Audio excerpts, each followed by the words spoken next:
ભારતીય સેનામાંથી નિવૃત્ત થઈ માદરે વતન પહોંચતા જવાનનું સ્વાગત કરાયું। પાટણ જિલ્લાના સમી તાલુકાના દાદર ખાતે આર્મી જવાન આર્મીમાં 17 વર્ષની યશસ્વી સેવા આપીને નિવૃત્ત થઈને માદરે વતન દાદર આવતા ગામના લોકોએ ઢોલ નગારા સાથે ઉષ્માભેર તેમનું સ્વાગત કર્યું હતું। ગામના સરપંચ કાંતિભાઈ ચૌધરી અને આગેવાનો દ્વારા ફૂલહાર કરી સાલ ઓઢાડી પ્રકાશભાઈ ગોસ્વામીનું બહુમાન કર્યું હતું। તેમણે દેશ સેવાને બિરદાવી હતી અને શુભકામનાઓ પાઠવી હતી અને આ પ્રસંગમાં સમગ્ર દાદર ગામ જે હિલોડે ચડ્યું હતું અને ઉત્સાહનો માહોલ પણ સર્જાયો હતો। આ પ્રસંગે ખાખલ ગામથી દાદર સુધી તિરંગા સાથે 200 જેટલા બાઇક, 15 જેટલી નાની ગાડીઓ સાથે રેલી કાઢવામાં આવી હતી અને દેશભક્તિના ગીતો સાથે લોકો ઝૂમી ઉઠ્યા હતા। ગોસ્વામી પરિવારમાં ગૌરવ અપાવનાર બનાવ બન્યો હતો અને જેને વધારવા દરેક જ્ઞાતિ સમાજના લોકો જોડાયા હતા। સમીરના દાદર ગામની માટીમાં રમીને પોતાનું બચપન વિતાવી અભ્યાસક્રમ પૂર્ણ કરી ભારતીય સેનામાં 17 વર્ષ નિષ્કાજે રાષ્ટ્ર સેવા કરી દુશ્મનના દાંત ખાટા કરી નિવૃત્ત મેળવી માદરે વતન સમીના દાદર સામ ગામે પધારતા પ્રકાશભાઈ ગોસ્વામીનું અનેરું સ્વાગત કરવામાં આવ્યું હતું। રિપોર્ટર પંકજ સાધુ, પાટણ સમી। મારું નામ ગોસ્વામી પૂજાબેન પ્રકાશજતી છે।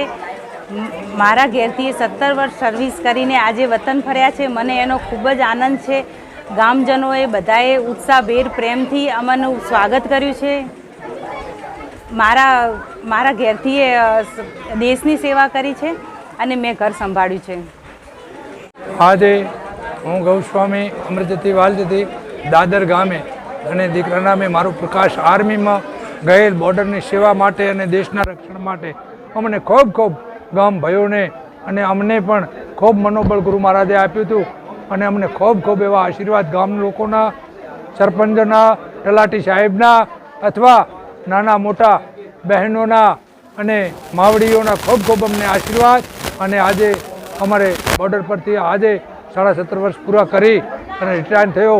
અમને ખૂબ અતિ આનંદ છે અને હજુ બીજા ગામના છોકરા કોઈ અમારા લાગ્યા છે અને હજુ જાય અને બોર્ડરની રક્ષણ અને ભારતનું રક્ષણ કરે એવો મને ખૂબ ભાવ અને પ્રેમથી હું કહું છું કે જય હિન્દ, જય। મારું નામ ગૌસ્વામી અમૃતજતી। તો બધાને જય હિન્દ।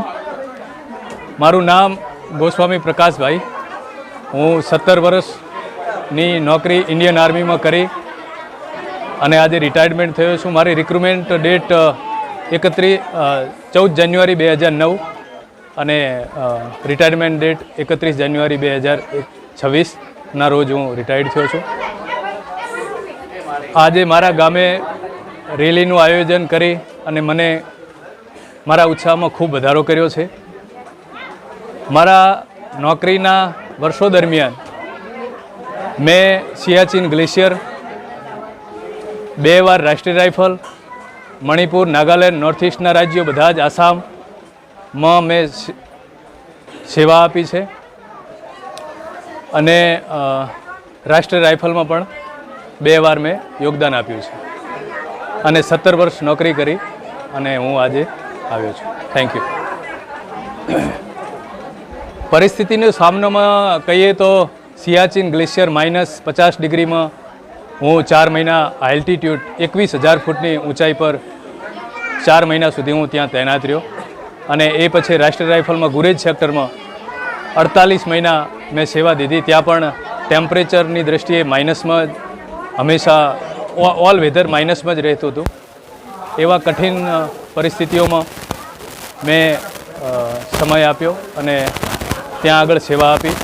નોર્થ ઇસ્ટમાં લઈએ તો આસામ, મણિપુર, નાગાલેન્ડ, અરુણાચલ પ્રદેશમાં કાઉન્ટર ઇન્ટર્જન્સી વખતે પણ મેં ત્યાં બળી ચડી અને મુકાબલો કર્યો બધી પરિસ્થિતિઓનો સામનો કર્યો અને આજે હું રિટાયરમેન્ટ થઈને ઘરે આવ્યો છું।